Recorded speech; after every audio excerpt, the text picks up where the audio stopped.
went to the up top. Up top is the welcome center / security, which is the building you go through to get on the campus. And they took me up there. We call it up top. So they took me up top. I'm still confused. They tell me, oh, like they ended up breaking it down to me. It was because the situation that happened around 9. And that was me arguing with the bull in the hallway when I was yelling at the dude in the hallway. That's why I got taken up there. So they took my phone. They wanted to take my phone, gave my phone or whatever, signed my name on some type of paper. Then they told me to sit in this one room. I sat in there. My one friend in our group, the one that came into the bathroom, I'm still friends with to this day, she was up there too. And she was in the back room of the little office thing. Like, I could clearly see her outside the doorway of the office I was sitting in. So, like, she's across from me. She was over there, and I was in the room, sitting on a chair. I'm waiting. And they're kind of, like, picking on my friend, like just saying shit. Like, they're talking to her like she's their child. Keystone Job Corps staff is ultimately rude. I'm telling you that now. You'll probably come across maybe 3 good ones. So someone ended up coming in the office I was sitting in, and they gave me, guess what paper it is? A statement. They told me to write a fucking statement. I'm like, do I have to? Do I really have to? I don't want to. She's like, oh no, you got to though, you got to. Irritated the fuck out of me. I wrote what I could, because I wasn't really trying to write for real. Like, I wrote what I could. I was messing up here and there, so I was like scribble out some words in the pen. My friend had to write a statement or whatever. She was still sitting on the chair and shit like that. They were still like, the staff was low-key still picking on her, fucking around and shit like that. Trying to make her seem like a bad guy. There's another dude there. The dude that cursed out in the hallway. He was on the other end of the building, but you could see him clear as day. He was sitting on the chairs, not doing shit. Well, he had his phone actually. Wait, no, he didn't have his phone at that point. So they took me back to this room. I had to walk through this door, and the door locks from the outside. Like, so when you walk in, you can only open the door from the inside. So I walk in there, they take me to this room. The room is literally the size of 2 twin beds put together. That's how big the room was. And it had 1 window, 1 chair, 1 twin size bed in the room. That's it. They told me to sit in here. Why I'm in there for 2 hours, bro? 2 hours. Now I have to use the bathroom. I go to open the door. The door's locked from the inside. So now I'm knocking on the door. Nobody's hearing me. Now I'm banging on the door. Cause what the fuck? Why is it locked on the inside? I have to go pee. I really have to go pee. Like, this is weird. Why is it locked on the inside? Oh fuck no. I started tripping low-key in my head. Like, they got me fucked up. So some staff member, it was a girl that I never even met. She came and opened the door for me.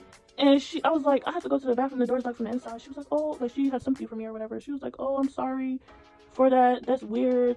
That's not okay. We're gonna prop the door open because that's not okay. So she put something on the door for the door to stay open for me. And she went to the front and went out the door to see if I could use the bathroom, because obviously I'm in trouble. And I was able to use the bathroom. I walked out that bitch, went to go use the bathroom, mind you. Got this drawing me the whole time. So this was kind of sort of keeping me sane. But you know, vapes make anxiety and stress worse. So it was like helping and making it worse at the same time. So I was using the bathroom, whatever. I left the bathroom, looked to my left. The nigga that was yelling at in the hallway, he has his phone in his hand. I go up to the front desk. I said, so why me and her got our phones, but he got his phone? Yeah, I never gave a fuck. We gonna play fair around here, fucking with me. So they said something to Bull and got his phone. And yeah, hello. But then I had to go back to the room. Oh, I also asked them, I was hungry. When we gonna eat? What time is it? I don't even know what time is it. So I don't know what lunch it is, because there's only 2 lunches. Lunch 1, lunch 2. First lunch, second lunch. Literally, that's what they do. First lunch, second lunch. I don't know if it's first lunch or second lunch. I don't know what time it is. I'm hungry. When we gonna eat? What are we gonna eat? What's on the menu? Are we eating what's in there? Or are y'all gonna give us something else? Like, you know what I'm saying? Like, the whole thing is mind-boggling and confusing and fucked up. So, literally treating us like prisoners. So, I had to go back to the room. I'm sitting in there. I'm like, why am I the only one in this type of room? And I'm a female. Strike 1. Mind you, y'all, we already have 4 strikes from earlier. For my first week. I'm the only female put in a small closed-in room where it locks from the inside. 2, no phone, no clock, and someone else was privileged to use their phone that was in the same situation. Was privileged to use their phone. Someone that had to do with the situation had their phone, and the rest of us didn't. That's where the bias and sexist shit come into play, bro. Like, because what are we doing? Is that not sexist? The male that had to do with the situation, that's also wrong in the situation, had his phone, was able to have his phone, but the females wasn't. Okay. I don't know if that's strike 2 or 3. Then, before the lady helped me and propped the door open for me because the door was locked from the inside, the second head of in charge nigga, Mr. Bells, to Santa Claus, off-rip Santa Claus, yeah, he came. He came before the girl opened the door for me. That situation before that, he came and he was like to talk to me. What are we here for? What are we here for? Mind you, they're always gonna say that. That's just annoying. Always got on my nerves. I don't want to hear that shit. What are you here for? Let's ask that. I should have asked him that, honestly. But look, he said, "What are you here for?" I said it like 3 times. I was not trying to talk at all because, like I said, he already gave the first bad impression. I never liked him since then. I promise y'all. So I'm not trying to talk to you. So it was just silence. Nigga making it awkward, just looking at me. So I answered. I'm like, to get my shit. Literally, that's what I said, to get my shit. Then he's like, so why we keep doing the same things? Why I keep hearing your name? Why I keep hearing Capri this, Capri that? I said, that's a lie. That's a bullshitted ass lie. Literally. You gonna sit there and play with me and my name and my character in my face and tell me that I be doing this shit when you barely be around? Okay. Strike 3. Why I keep hearing your name? Why I keep hearing Capri this, Capri that? I'm like, you don't. That's a lie. That's a lie. Then he gonna say, oh, why did I step into the situation or whatever like that? Mind you, my situation while I was up top is a whole different situation. Why? Because he was talking about my friend. So I started defending my friend to Mr. Bell. I'm like, that's my friend at the end of the day. I came in here with her and I'm gonna be by her side no matter what. That's just how I am. Literally, I said that's just how I am. What the hell? Have you had friends before? Do you know what it is like to have a friend? How to be a friend? No, obviously not. He got some issues. Like I said, y'all, pay attention, pay attention. He probably don't even know what it's like to have true friends. Not even true friends, because me and the bitch not friends anymore. I don't know how to put this. Like, you don't know how to be a friend. You got something against friendship so bad that you want shit to end. And you be like, oh, why do you do this? Why do you do that? Because I'm a genuine person, bro. Literally, that's how Capri is. I'm just thorough. So he's like, why did I do this? Or why did I do that? Talking about the situation earlier that morning. And I'm like, because my friend. Because my friend. That's my friend, bitch. So I didn't really go too deep in with the explanation about why. I just said like a little 1, 2, like, and he was like, you just gonna keep getting into the same shit and get kicked out. I said, no, I'm not. I promise you I'm not. And I meant that in the most serious way ever. I meant that shit. I stood by it. You see how he's always thinking he's right or 10 steps ahead or thinks he knows what the fuck he's talking about? He don't. Tell my son, you just gonna keep doing the same shit and get kicked out. But did I? Bitch, no. Stop playing with me. So he said that. Then he said, I heard when I was explaining how she was my friend, she's my friend, and like I'm gonna take up for my friend, this, that, and the third. He goes on to say, I hear the same shit every time. You're not different from anybody else. You're not special. Strike 5. Strike 5. Who the fuck says that shit? Especially a staff. Who says that shit? Now he should get fired. Because this is what I also be talking about when I tell people or when I tell y'all in job corps, they talk to you like you're their fucking child or some shit, or someone off the streets. You got students. You're supposed to be professional, and you're gonna tell a student you're not different from anybody else. You're not special. Yeah, the fuck, all right. That was my last strike with his ass. Okay. He ended up leaving. That was before the girl opened the door for me and propped the door up. So when I was stuck in there for another hour, my second hour with the door locked on the inside, this shit started getting to me. Like, I started crying a little bit because who the fuck says shit like that? That's rude, that's weird, unprofessional. This type of staff y'all hired? This is what job corps is? Then I start, like, when you cry, yo, you start thinking about other shit that you've been through or that you experienced and shit like that, and it just makes it worse. Am I right or am I right? Yeah, I'm pretty sure it happens to almost everyone. And that shit happens to me. So that's what that was. Start crying about the situation because I'm isolated, stuck in a bedside, a twin-sized bed-sized room with sitting on a chair. I'm hungry. The door's locked from the inside. I feel like I'm getting treated like a prisoner. The staff is shitty as fuck and assholes. Like, did you not hear what he just said to me? I don't have a phone. I wanted to talk to my mom at that point because me and my mom are like best friends. So you feel me? Didn't have no one to talk to. The whole thing was fucked up, bro. All this over me yelling at one nigga. Mind you, I walked away though too. I gotta remember that too. Y'all doing all of this for a 20-second verbal altercation, and I walked away. Okay, say no more.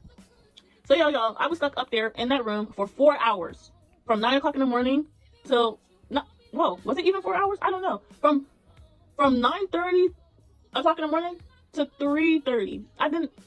Wait, no, till 3. I did not leave up top till 3 p.m., y'all. They brought us lunch in a white foam platter, and it was some nasty ass corn, white rice, and uncooked chicken nuggets, and 1 water. Nasty. So they had to come to the back in my jail cell and give me my food. That's jail. Literally felt like jail. What the fuck is we talking about? Then they let me go. I was the last one to be let go. So I'm in my head like, when the fuck did y'all let these other 2 go? Have I been in here longer than them?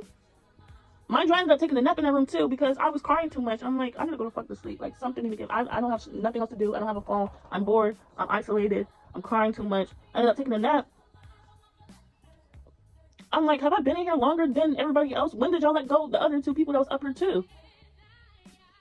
Why I come to find out the other 2 people was only up top for like 2 to 3 hours. And I was up there for 4 hours. So y'all been let them go. But y'all couldn't let me go for what? Y'all forgot about me or something? See, that's that jail, juvenile shit I'm talking about. Y'all put motherfuckers in jail cell, having ass rooms, small ass, enclosed rooms, and forget about them. But y'all Job Corps Center is so much to praise for, right? No. Y'all ain't shit. The campus ain't shit. The staff ain't shit. Fuck out of here. So they let me go. Security ended up driving me back to my last period class, which was my trade. I was in security. And my trade instructor knew what happened and stuff like that. He was talking to me a little bit in the hallway. And by the time I got back, 10 minutes later, the day ended. So I ended up leaving. I was texting everybody. Everybody knew I was up top or whatever. I ended up catching up with some of my friends and started walking back to LBJ. Bro, I didn't even get halfway walking to LBJ, bro. I was just so fucked up in the head after that situation. Like, the shit had me so fucked up. I was irritated. I was mad. I was overstimulated. I wanted to go home. I wanted to fight. I wanted to do everything the above. Like, I don't even know. So I started bawling. I started crying. Before I even picked up my phone when I was walking to LBJ, I picked up my phone and I called my mom immediately. As soon as I heard her voice, I started crying. I don't give a fuck. I didn't give a fuck at that reaching point no more. Like, I didn't give a fuck who was around, who was walking beside me, behind me, in front of me, side of me. The bitches that don't like me, I don't care. It's a moment for me. Like, this shit was weird as fuck. I couldn't take it no more. My one friend, I'm still friends with him to this day. He was walking beside me as I was on the phone, my mom crying, and he felt bad for me or whatever. That shit made me cry even more because my friend saw me cry so bad. They didn't know what to do for real. And I walked the Rosa path, the all boys dorm path, to get to mine because there was no outside or whatever. I walked that path. I like taking that path, and then I went to LBJ, went in my room, took my stuff off, was still crying, was still on the phone with my mom, was talking about wanting to leave and shit like that. Fast forward, y'all, I ended up telling the supervisors inside, like, I wanted to leave. I might be leaving tomorrow. They're over here trying to persuade me so fucking much, so hard to not leave and stuff like that. And then we had a roll call every day after school, after the training day at 3:45. There's roll call. Basically attendance to see who's in the dorms after the school day. You go out there, you sit down, they do attendance and shit like that.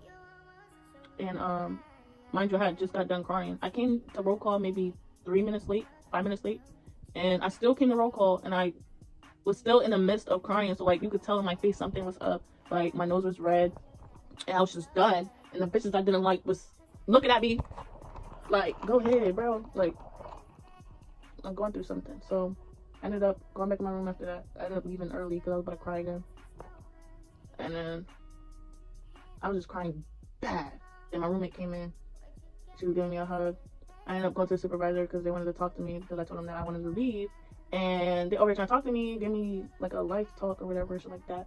And then my roommate started crying because I was crying, and then she didn't want me to leave, and it was like a whole fucking another thing. We were just crying together at that point. We were just crying like shit together. And then I ended up going back to my room. I was not playing when I said I wanted to leave, and I'm going home.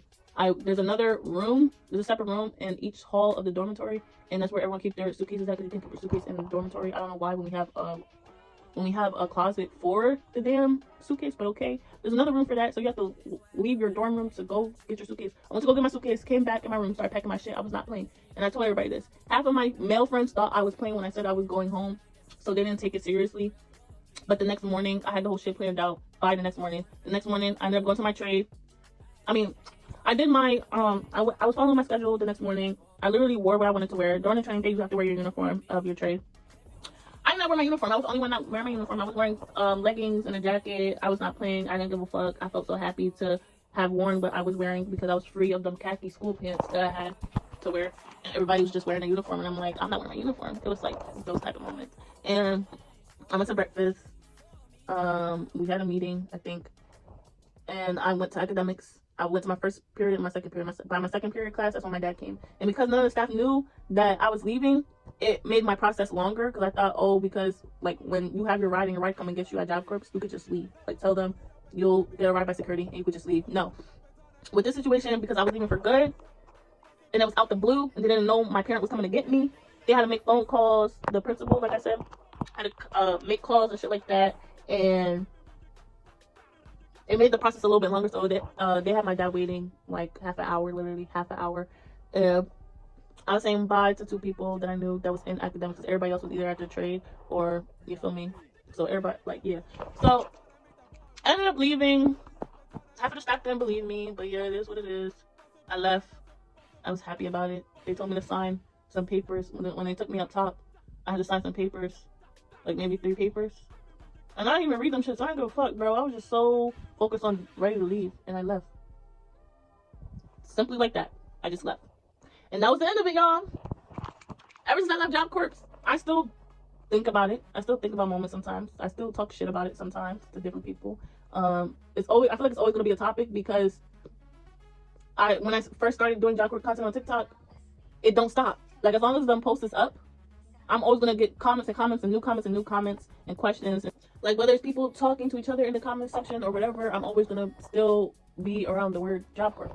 But that's the story time, and that's my experience and shit like that about Job Corps, y'all. I hope y'all enjoyed this video and learned some things, took some things into consideration. I appreciate y'all watching. Make sure to subscribe, come to all my social media in the description down below, Instagram and TikTok, all the same username. Stay tuned for the next video. No more Job Corps related videos on this channel. So yeah, I hope y'all enjoyed it while it lasted. If y'all got any questions, just comment down below or go to my TikTok and I will respond, because I always respond to my TikTok comments. And yeah, thank y'all for watching. Bye.